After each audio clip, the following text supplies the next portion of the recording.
Jateng yang ngulen radio, dengerin Jateng dari mana saja. Kang Mas dan Mbak Yu masih ngebahas tentang Jawa Tengah tanggap TBC bersama Bapak Sugeng Rianto SKM MKes dari Dinas Kesehatan Provinsi Jawa Tengah. Nah Pak, ngomongin soal TBC nih Pak, boleh sedikit diceritakan untuk di Jawa Tengah sendiri nih sejauh ini seperti apa Pak? Apakah cukup mengkhawatirkan atau masih dibilang ya masih aman atau seperti apa? Monggo silahkan Pak.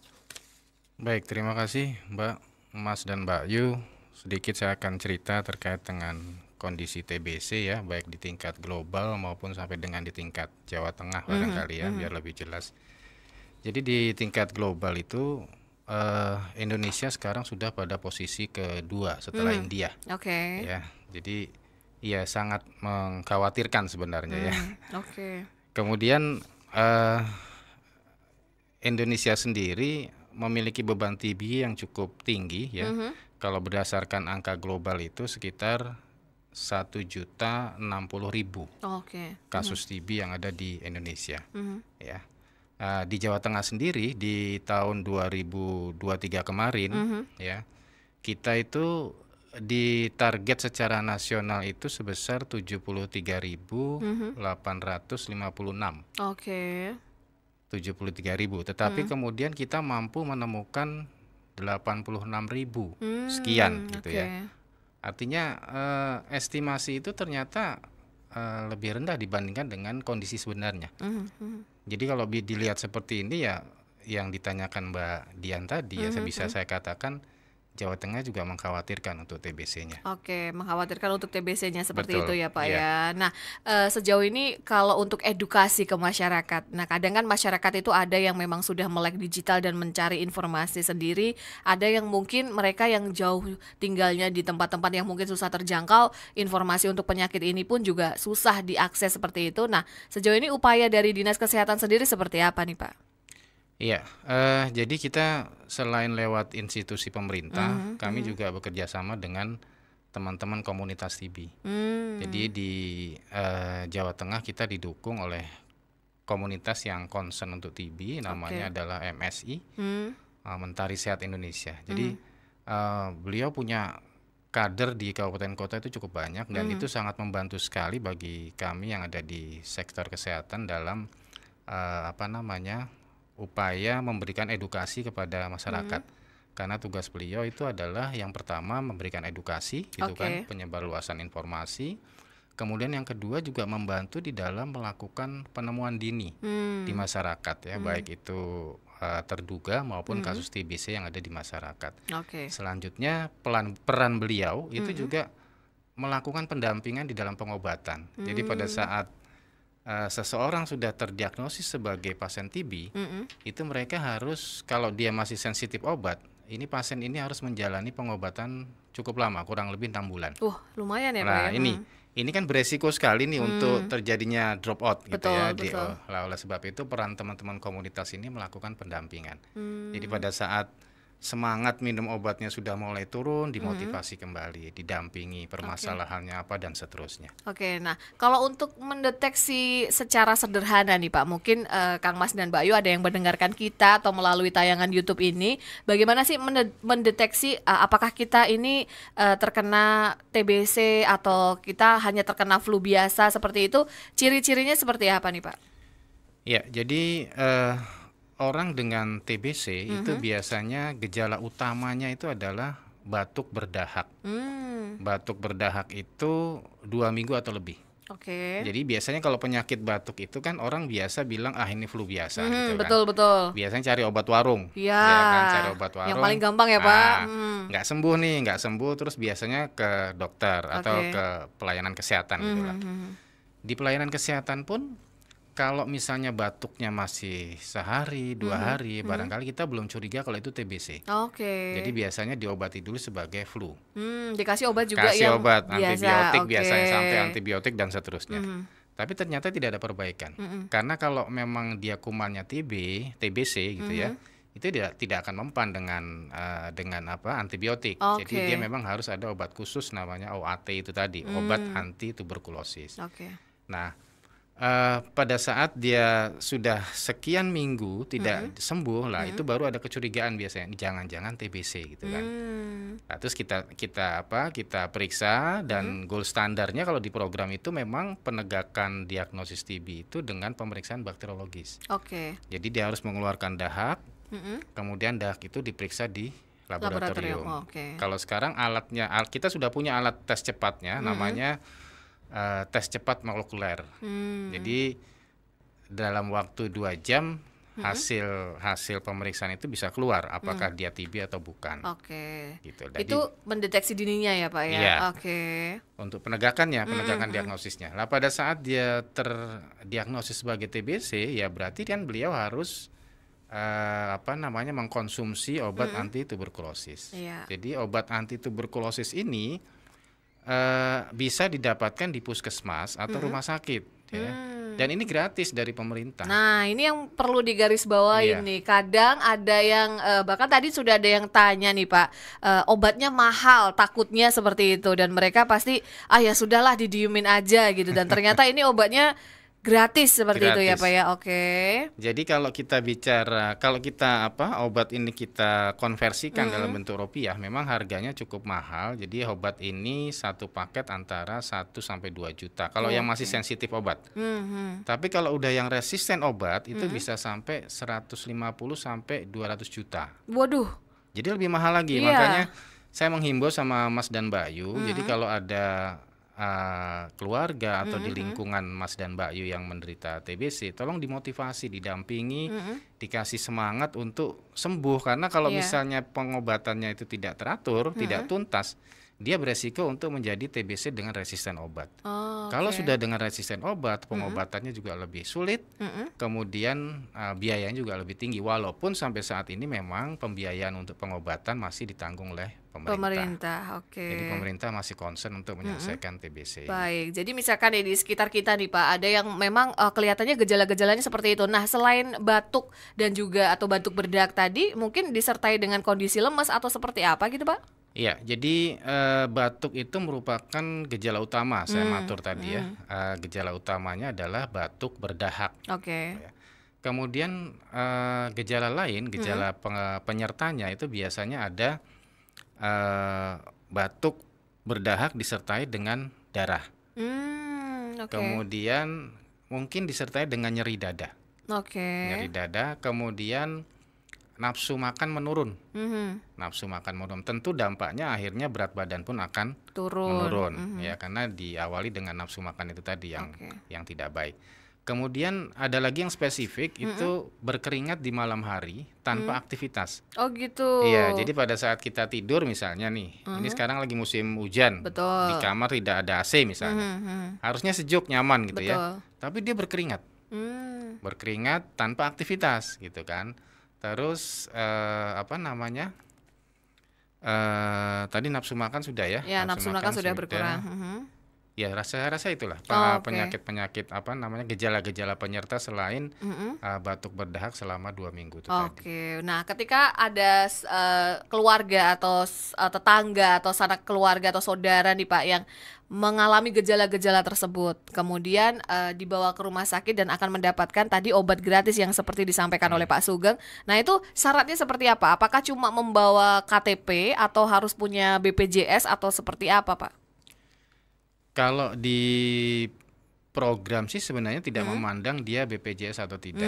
Jadi selama dia datang ke fasilitas pelayanan kesehatan, kemudian dia terdiagnosis sebagai TB, ya berarti dia berhak untuk mendapatkan pengobatan gratis dari pemerintah. Tapi kalau untuk pelayanan yang lainnya saya tidak bisa bicara ya. Tapi kalau untuk obat TB-nya saya nyatakan bisa gratis dari pemerintah. Nah, itu dia. Dan barangkali yang perlu dipahami juga oleh Mas dan Mbak Yu, obat gratis itu bukan berarti obat ini kalau orang Jawa bilang tidak mandi gitu ya. Justru obat ini adalah obat yang memang sudah berdasarkan penelitian ilmiah gitu, karena ini yang mengeluarkan adalah pemerintah. Betul. Jadi inilah yang paling Manjur ya, Pak, baik ya? dan paling pas untuk orang dengan TBC gitu kan. Oke, seperti itu ya Kang Mas dan Bayu. Jadi memang pemerintah pun juga sudah berupaya untuk mengurangi penyakit TBC ini dan juga membantu dengan salah satunya dengan cara tadi ya Pak, memberikan obat yang pas memang untuk penderita TBC. Nah, nanti kita akan ngobrol lagi dengan Pak Sugeng nih, Kang Mas dan Bayu, terkait dengan kemarin juga pemerintah Provinsi Jawa Tengah ini khususnya Dinkes juga berhasil meraih gelar terbaik ya Pak ya, untuk penanganan TBC. Nanti kita akan bahas, tapi buat Kang Mas dan Mbak Yu yang pengen bertanya nanti kita akan jawab. Ini sudah ada beberapa yang tanya Pak, dari Pacitan, dari Guntur, terus dari mana lagi, ini nanti kita akan jawab. Tapi buat yang belum bertanya boleh ya ditunggu di 0813 9965 9962, mumpung ada Pak Sugeng dari Dinas Kesehatan yang akan menjawab pertanyaan Kang Mas dan Mbak Yu semuanya. Jangan bicara, istirahat dulu.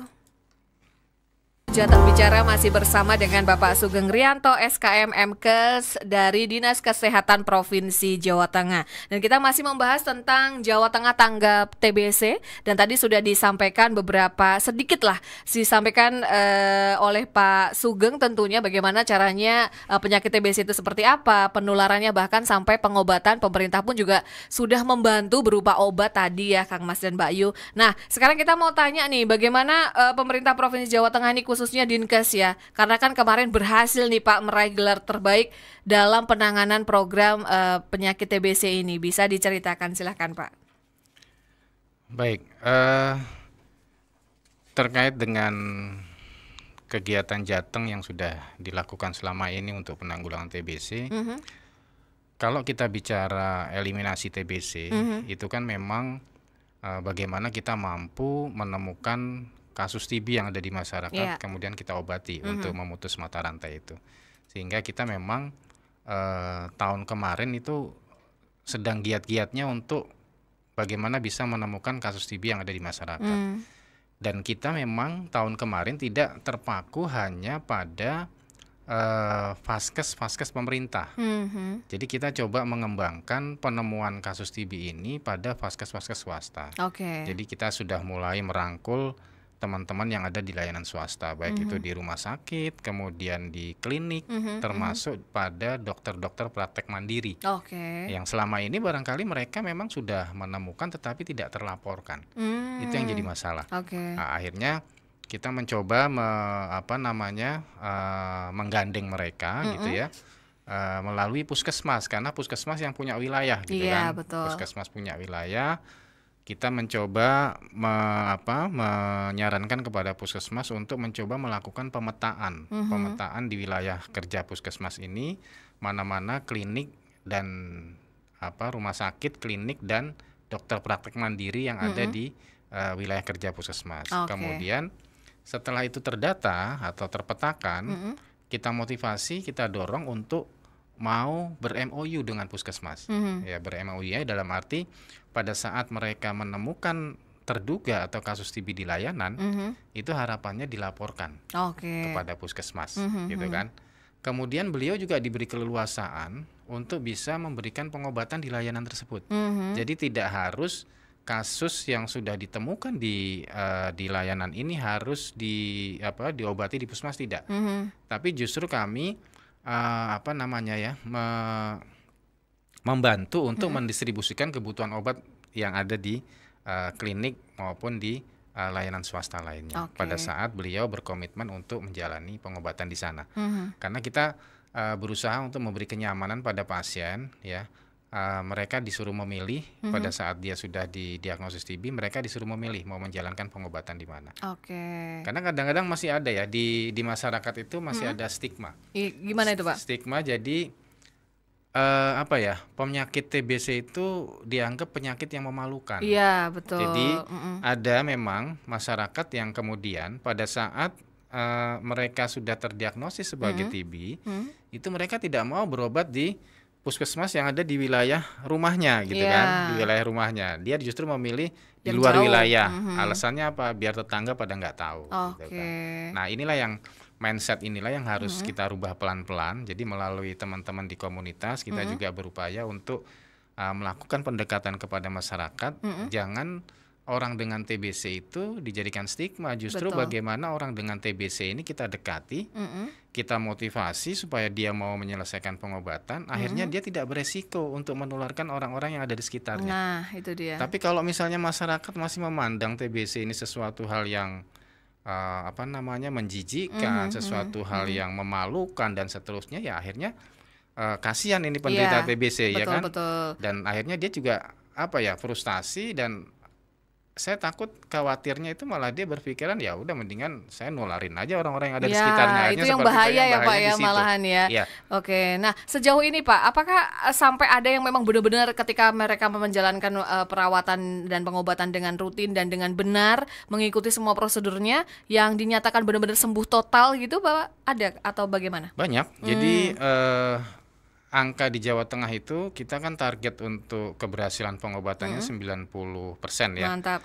Dan tahun kemarin target dari 90% itu kita sudah mencapai 87%. Artinya ya sebagian besar orang dengan TBC yang kita obati itu sebenarnya sembuh. Oke, semoga dengan mendengar ini kan berarti ada semangat buat teman-teman kita mungkin yang terkena TBC, jadi tetap semangat biar tetap sehat seperti itu ya Pak ya. Jadi memang dukungan lingkungan itu menjadi sangat penting ya untuk keberhasilan pengobatan ini. Oke, nah kita akan menjawab beberapa pertanyaan nih Pak, karena ternyata sudah banyak sekali yang masuk di WA kita. Yang pertama dari Guntur dulu, dari Yuli yang ada di Guntur. Bapak, saya mau bertanya, saya memiliki penyakit TBC seperti yang disebutkan, mungkin ciri-cirinya seperti yang disebutkan Bapak tadi, mengarah ke TBC dan menyerang saya, tetapi saya tidak mau untuk mengobatinya karena tadi yang disebutkan mahal obatnya Pak. Monggo, seperti apa? Iya, terima kasih Bu Yuli ya, Bu Yuli. Mudah-mudahan jenengan nanti setelah mendengar penjelasan ini punya semangat untuk sembuh. Amin, gitu ya. amin. Dan kita doakan mudah-mudahan juga sembuh gitu ya. Jadi gini Bu Yuli, jadi kalau jenengan memang sudah didiagnosis sebagai penderita TB, kalau saran saya sebaiknya jenengan segera ke fasilitas pelayanan kesehatan untuk mendapatkan pengobatan yang standar. Ya, yang pertama, kalau panjenengan diobati itu pasti akan menghindari resiko penularan kepada orang yang ada di sekitarnya. Utamanya adalah orang yang kontak erat seperti keluarga, istri, suami, anak dan seterusnya. Ya, kalau Anda sayang keluarga, ya sebaiknya Anda segera aja ke fasilitas pelayanan kesehatan untuk mendapatkan obat TBC itu tadi. Kemudian yang kedua, pada saat sudah memutuskan untuk mengkonsumsi obat TBC, dipastikan bahwa mengkonsumsi sampai selesai, gitu ya. Karena kalau tidak selesai, itu akan beresiko kepada panjenengan terkait penyakitnya itu justru akan lebih parah lagi yang saya sebut tadi. Mungkin ini salah satu pencetus atau embrio terjadinya TBC dengan resisten obat itu tadi, dengan kebal obat. Nah, kalau sudah masuk kriteria yang kebal obat itu tadi, justru pengobatannya akan lebih sulit dengan efek samping juga yang lebih berat.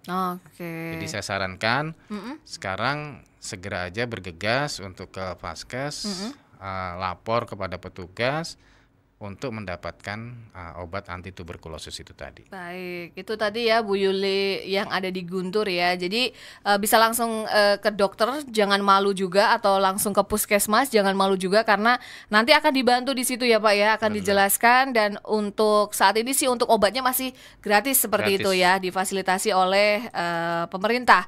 Nah berikutnya dari Supriyadi yang ada di Weleri nih Pak, untuk mewaspadai TBC, untuk mewaspadai TBC di lingkungan terdekat kita, mohon bisa diceritakan lagi bagaimana kita bisa mendeteksi dengan praktis saudara atau tetangga kita yang mungkin mengidap TBC. Tindakan awal nih yang direkomendasikan dari Dinas Kesehatan seperti apa? Terima kasih.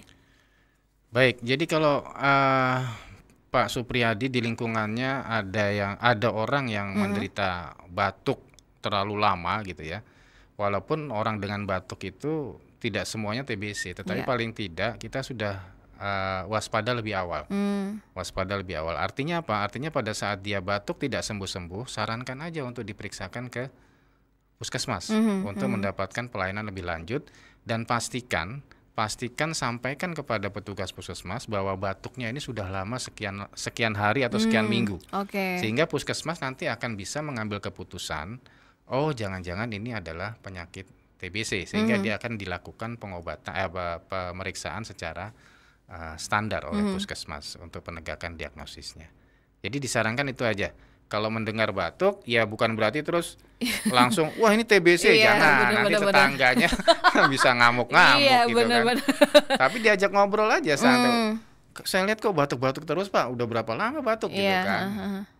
Terus begitu dia jawab, iya saya sudah beli obat batuk di apotek, di warung, kok nggak sembuh-sembuh, udah berapa lama, udah hampir 2 minggu lebih.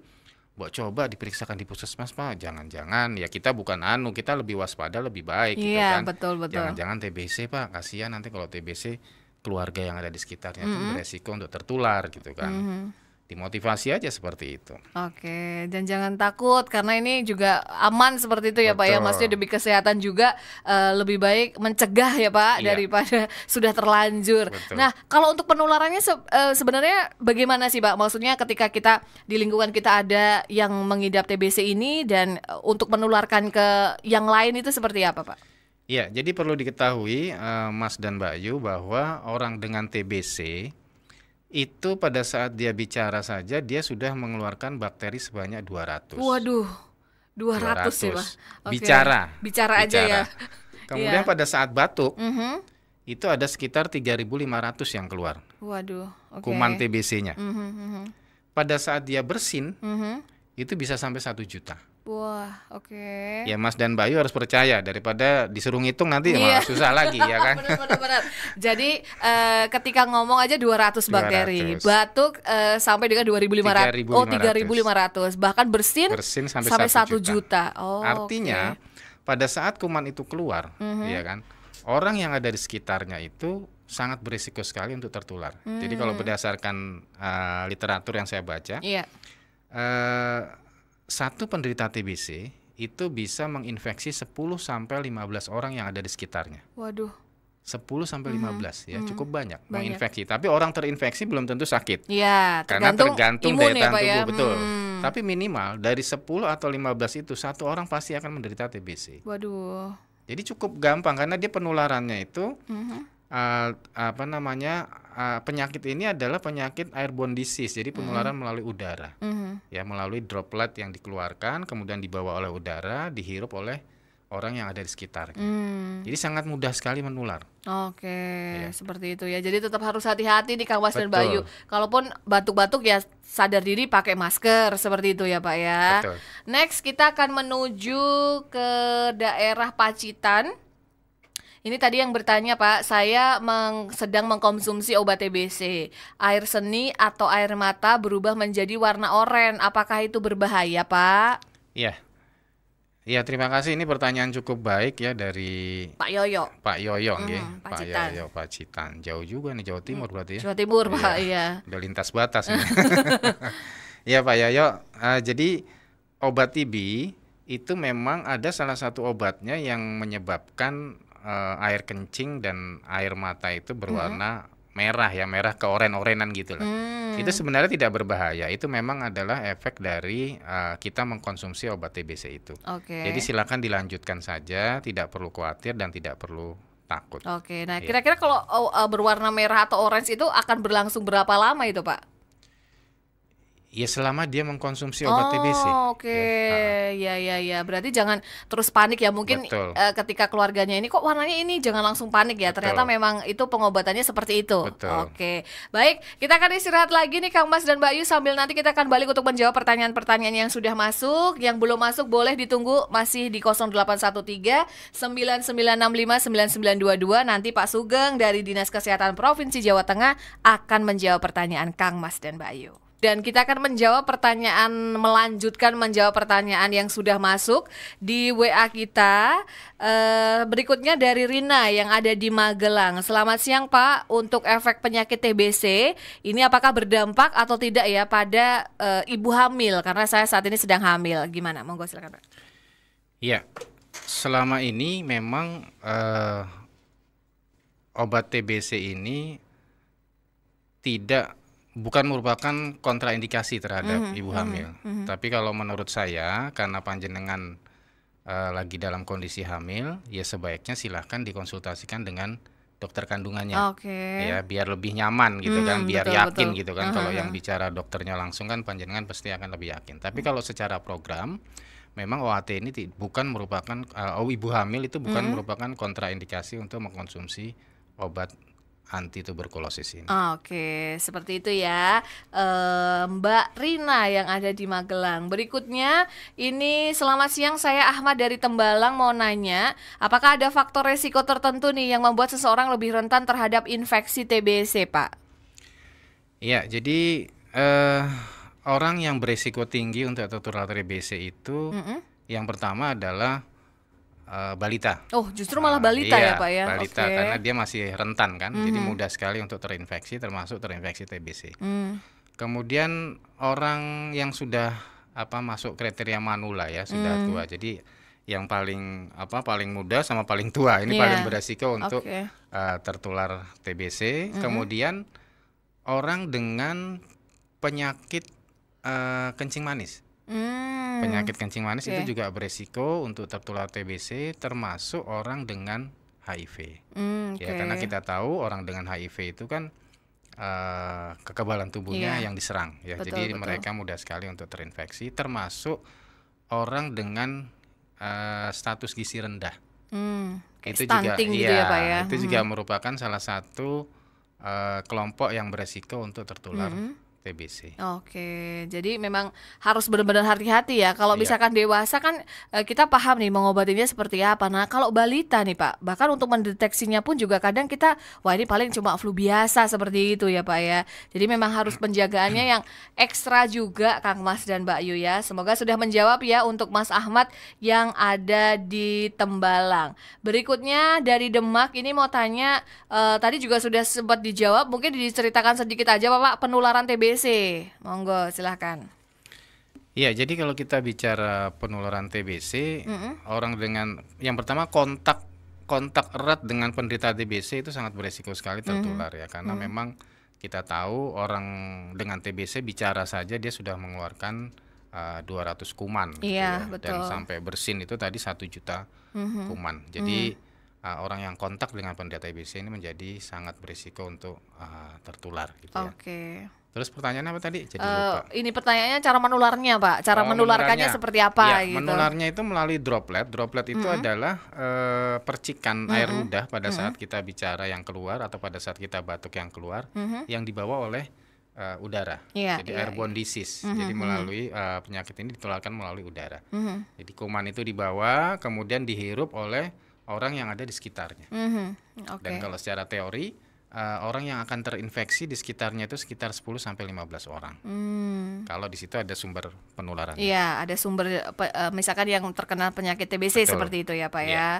Oke, seperti itu ya Mas Rian yang ada di Demak. Nah, saya mau tanya juga nih Pak, kunci keberhasilan yang paling utama nih ketika mengobati yang namanya penyakit TBC ini. Nah, mungkin bisa diceritakan nih Pak. Ya, jadi yang pertama pada saat seseorang sudah terdiagnosis sebagai TB, itu yang pertama harus punya komitmen dulu, ya komitmen. Makanya di awal itu seorang medis itu pasti akan menanyakan dulu. Ini disampaikan bahwa obat ini akan dikonsumsi kalau dia masih sensitif obat kurang lebih 6 bulan ke depan, dan ini akan dikonsumsi setiap hari. Apakah jenengan bersedia untuk itu? Kalau misalnya dengan ya mau tidak mau, karena kalau tidak bersedia nanti panjenengan menjadi sumber penularan dan beresiko pada orang-orang yang ada di sekitarnya. Jadi komitmen itu menjadi sangat penting. Kemudian yang kedua, minum obat sampai selesai, sampai tuntas, gitu ya. Jadi pada saat sudah memutuskan ingin mengkonsumsi obat, ya udah dari mulai awal sampai betul-betul paket itu selesai. Jadi jangan sampai putus di tengah jalan. Yang saya matur tadi di depan, kalau putus di tengah jalan ini merupakan resiko juga untuk terjadinya TBC dengan resisten obat itu tadi. Karena kalau udah resisten, pengobatannya akan lebih sulit, efek sampingnya juga akan lebih tinggi. Nah, itu yang membuat orang jadi frustasi biasanya. Itu. Terus yang ketiga, Untuk keberhasilan pengobatan ya sebaiknya ada pendampingan dari, kalau di tempat kami di program itu disebut dengan PMO. PMO itu adalah pengawas menelan obat. Oh, pengawas menelan obat. Jadi memang itu seperti itu tugasnya seperti apa tuh, Pak? Mengawasi. Jadi gini, sifatnya dia mengingatkan apakah hari ini sudah mengkonsumsi obat, gitu kan. Konsumsi obatnya mau jam berapa? Nah, berarti pada saat ditentukan jamnya sebaiknya memang di depan PMO pada saat dia menelan obat. Jadi dipastikan bahwa obat itu memang sudah tertelan. Oke, benar-benar sudah tertelan ya, Pak ya. Baik. Biasanya seperti itu. Karena ada banyak cerita juga. Jadi banyak juga yang suka dibohongi oleh penderita TBC. Iya, karena mungkin sudah nggak sabar gitu ya, Pak ya. Karena kok lama karena gitu. 6 bulan kan. Karena gini, efek obatnya itu biasanya pada saat 2 bulan pertama, kalau dia konsumsi secara teratur, itu gejala tuh udah mulai hilang. Nah, di sini nih penyakit kita tuh biasanya kalau gejala sudah hilang, dia sudah merasa sembuh. Iya. Padahal kuman TB ini sifatnya itu dorman. Jadi pada saat dia sebagian sudah terbunuh, tapi ada sebagian lagi yang memang belum tuntas, belum selesai dibunuh gitu. Jadi suatu saat dia akan dorman, itu artinya tertidur sesaat. Iya, mungkin lemes sebentar gitu ya, Pak ya. Suatu saat pada saat obat ini tidak dilanjutkan sampai selesai, dia akan bangkit lagi. Dan akhirnya timbul lagi gejala TB-nya. Benar. Jadi jangan menyerah sekali lagi ya, karena kan memang tahapannya tuh 6 bulan ya, Pak ya. Jadi selama 6 bulan itu memang benar-benar harus disiplin untuk meminum obat dan disiplin mentaati segala peraturan tadi ya, Pak ya. Baik. Nah, kalau ngomongin soal penyakit TBC nih, Pak, ini saya dapat berita nih dari kompas.com ini baru hari ini. Untuk di Kota Semarang aja nih, untuk di Kota Semarang aja capaian 2023 itu mencapai 6.527 kasus yang terkena TBC. Ini baru di Semarang ya, Pak ya, belum di kota-kota lain atau kabupaten lain. Nah, menurut Pak Sugeng nih, Pak, kita harus semangat, maksudnya harus optimis ya. 2024 nantinya, karena kan ini belum akan terjawab nih. Kira-kira menurut Pak Sugeng bisa menurun atau seperti apa, Pak? Gini, kalau kita bicara penemuan gitu ya, penemuan dan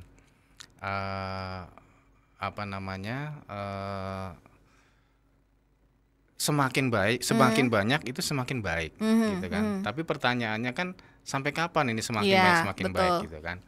Karena kalau kita bicara tujuan kita menemukan itu adalah untuk mengobati kemudian sembuh. Iya, betul. Nah, itu pada saat nanti kasus TB ini memang mampu kita temukan di seluruh masyarakat, kemudian kita obati, dia nanti akan grafiknya itu akan turun dengan sendirinya. Jadi saat ini kita masih dalam tahap memang penemuan dulu. Penemuan sebanyak-banyaknya kemudian kita obati. Nah, pada saat ini pengobatan sudah berhasil cukup tinggi, maka di tahun-tahun berikutnya itu nanti pasti penemuannya akan makin lama akan menurun dan akhirnya kita mampu melakukan eliminasi. Amin. Harapannya seperti itu ya, Pak ya. Dan mungkin juga bisa mengajak masyarakat tentunya, karena kan bukan cuma tugas dari Dinkes saja, bukan cuma tugas dari pemerintah saja, tetapi justru malah lingkungan terdekatnya penerima, maksudnya lingkungan terdekat dari korban ini atau yang menderita penyakit ini yang harus semangat juga nih. Mungkin seperti apa nih yang harus mereka miliki dan partisipasinya seperti apa, Pak? Iya, jadi yang pertama ya mereka harus tahu dulu apa itu TBC. Jadi masyarakat harus kita pintarkan dulu. Betul. Kita beri edukasi apa itu TBC, bagaimana bahayanya dan bagaimana cara penularannya.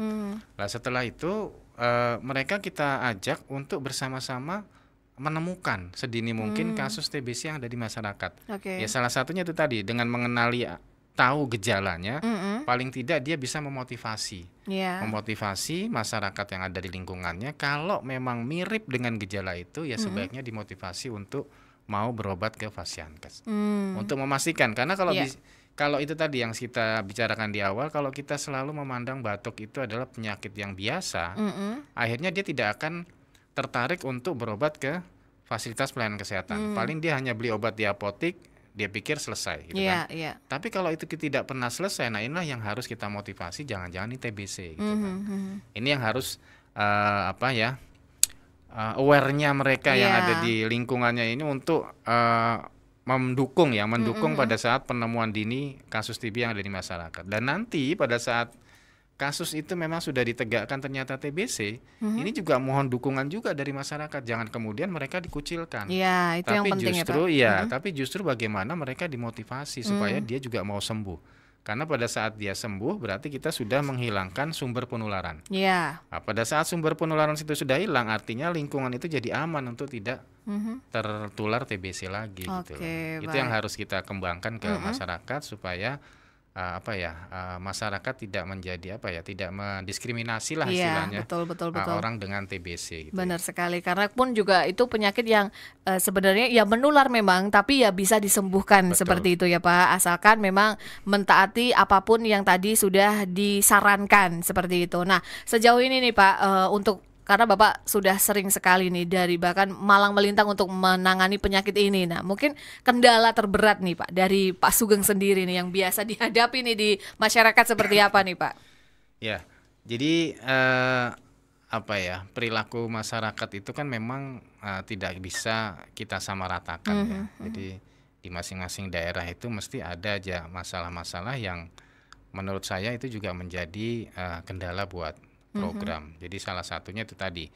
Yang pertama masih memandang TBC ini merupakan penyakit stigma gitu ya. Jadi jadi saya masih dapat cerita tuh di masyarakat itu, ini orang TBC udah sembuh, hasil bakteriologisnya pengobatan selesai, dites hasilnya juga sudah negatif gitu ya. Terus dia mau bergabung lagi nih dengan kegiatan masyarakat, misalnya ikut pertemuan RT. Itu sadis banget kalau menurut saya dapat informasi seperti itu. Jadi dia ikut arisan, orang tidak ada yang mendekat, dia tetap disuguhi, dikasih minum, dikasih makanan. Tapi begitu beliau selesai, itu gelasnya katanya dibuang. Aduh. Ini kan ekstrim banget ya, menurut saya ini terlalu berlebihan dan inilah yang akhirnya juga menjadi faktor penghambat juga di program untuk bisa menyelesaikan masalah TB ini. Terus kemudian yang kedua, kesadaran dari masyarakat itu sendiri. Jadi misalnya pada saat dia sudah terdiagnosis TB, dia kekeh gitu ya, enggak, saya enggak sakit, saya cuma batuk biasa gitu. Padahal hasil bakteriologisnya menyatakan bahwa dia positif TBC. Dan dia menolak untuk menjalani pengobatan ya, karena di awal kan mesti kita edukasi dulu bahwa pengobatan ini membutuhkan waktu selama 6 bulan gitu kan. Nah, itu kadang-kadang ada juga penolakan yang seperti itu dari masyarakat, dan ini juga menurut kami juga menjadi salah satu faktor penghambat keberhasilan dalam pengobatan TBC. Sehingga memang pendekatan yang kita lakukan adalah bagaimana kita melakukan edukasi dan pendampingan dengan memberdayakan teman-teman yang dari komunitas ini. Karena kadang-kadang masyarakat itu lebih aware, lebih percaya itu pada saat yang bicara itu adalah teman-teman komunitas. Karena di komunitas ini kadang-kadang ada yang mantan penderita juga kan, sehingga dia bisa cerita kan. Beda halnya kalau yang bicara misalnya petugas kesehatan. Ada sih yang percaya mandate dengan petugas kesehatan juga ada, tapi ada juga yang sedikit menolak dengan petugas kesehatan. Nah, inilah kita coba pendekatan personal melalui teman-teman yang ada di komunitas. Itu juga sangat membantu sekali menurut kami. Baik, jadi bukan cuma yang diedukasi, berarti sebenarnya double ya Pak ya, bukan cuma penderita, tetapi masyarakat atau lingkungan sekitar yang sehat pun juga tetap harus diedukasi. Betul. Seperti itu. Nah, yang tadi penasaran nih Pak, saya pengen tanyakan, nah kalau merokok nih Pak, kan kadang ada nih, apakah juga merokok ini juga maksudnya ikut menyumbang nanti akan terkena TBC atau seperti apa nih Pak? Iya, merokok itu sebenarnya merupakan salah satu faktor resiko orang untuk terinfeksi TBC. Kenapa? Jadi kalau saya bicara itu gini, orang merokok itu kan merusak paru-paru ya. Jadi pada saat paru-parunya tidak sehat, maka paru-paru ini sangat mudah sekali untuk terinfeksi. Salah satunya adalah terinfeksi kuman TBC. Beda halnya kalau paru-paru kita sehat gitu ya. Jadi kondisi kita paru-parunya sehat, pada saat ada kuman masuk ke dalam tubuh kita berusaha untuk melawan itu. Tapi pada saat paru-paru kita sudah tidak sehat ya, terinfeksi oleh kuman ya, dia maka akan timbul sakit akhirnya gitu, karena paru-paru ini tubuh kita tidak mampu untuk mengeliminasi kuman yang masuk ke dalam tubuh kita itu. Oke, kira-kira seperti itu ya penjelasannya. Ini sangat penting sekali nih ya Pak ya. Baik, gak kerasa waktunya juga sudah hampir habis nih Kang Mas dan Mbak Yu, dan mohon maaf banget kalau mungkin ada yang belum terjawab juga karena keterbatasan waktu. Dan terakhir mungkin closing statement nih Pak, terakhir dari Pak Sugeng yang ingin disampaikan untuk Kang Mas dan Mbak Yu yang mendengarkan live radio dan juga tayangan YouTube kita. Monggo silahkan Pak. Baik, program TB itu punya slogan namanya TOS TBC. TOS TBC. TOS TBC itu adalah temukan, obati, sampai sembuh. Oke. Untuk mewujudkan temukan, obati, sampai sembuh ini, kita butuh dukungan peran serta dari semua lapisan, termasuk lapisan yang paling bawah yaitu masyarakat. Oke. Ya, jadi tadi sudah disampaikan juga bahwa peran masyarakat itu atau peran masyarakat yang ada di lingkungan itu menjadi sangat penting ya. Yang pertama untuk menemukan, kemudian pada saat sudah ditemukan bagaimana caranya penderita ini dimotivasi untuk mau minum obat sampai sembuh. Jadi TB tidak berbahaya, tapi kalau TB disepelekan dia sangat berbahaya dan bisa mematikan. Oke, kira-kira seperti itu. Dan terima kasih banyak untuk Pak Sugeng yang sudah memberikan banyak sekali ilmu untuk Kang Mas dan Mbak Yu, dan pertanyaan juga banyak sekali yang masuk hari ini, dan alhamdulillah sudah terjawab hampir semuanya ya. Mungkin beberapa nanti siapa tahu ada edisi berikutnya ya. Baik. Pak ya. Dan kalau begitu saya Dian Risti dan juga Pak Sugeng pamit undur diri dari Jateng Bicara. Kang Mas dan Mbak Yu, mohon maaf kalau ada salah-salah kata, dan kalau yang terlambat mendengarkan siaran live radio, nanti bisa langsung datang ke YouTube kita di Jateng Gayeng Online Radio juga, nanti bisa disimak di situ semua penjelasan dari Pak Sugeng akan kita pasang permanen di podcast kita. Kalau begitu, terima kasih dan selamat siang. Selamat siang, terima kasih Mbak Dian.